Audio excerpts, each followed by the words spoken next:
it's really critical to understand the difference between a structural and soft tissue source of pain. And right now, most spine fusions are being done for degenerative disc disease.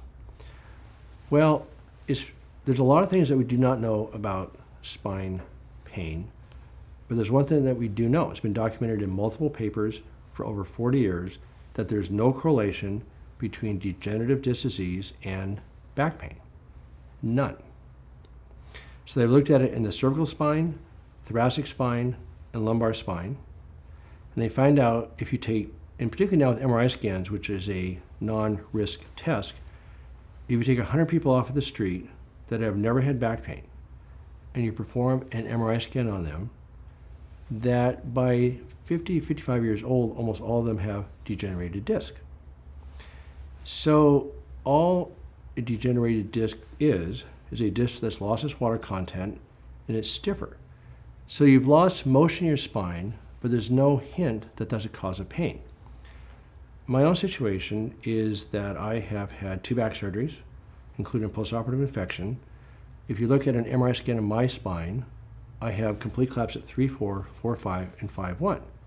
I have no back pain. Now I have a terrible golf swing, so about twice a year I pull my back muscles out with my bad swing, then I go to a physical therapist and get it solved, but it's not degenerative disc disease.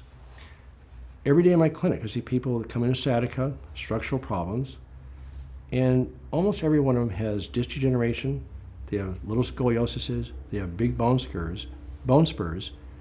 Most of them don't have back pain. I often see people come into my clinic that have perfect spines, young people 20, 30 years old, completely normal MRI scans, terrible back pain. So even in my own personal experience every day, there's just no correlation between degenerative disc disease and back pain. So first of all, the term degenerative disc disease needs to disappear. Degenerated disc are a part of the normal aging phenomenon. It's not a disease. Second of all, right now it is the most common reason spine fusions are done for back pain in the United States.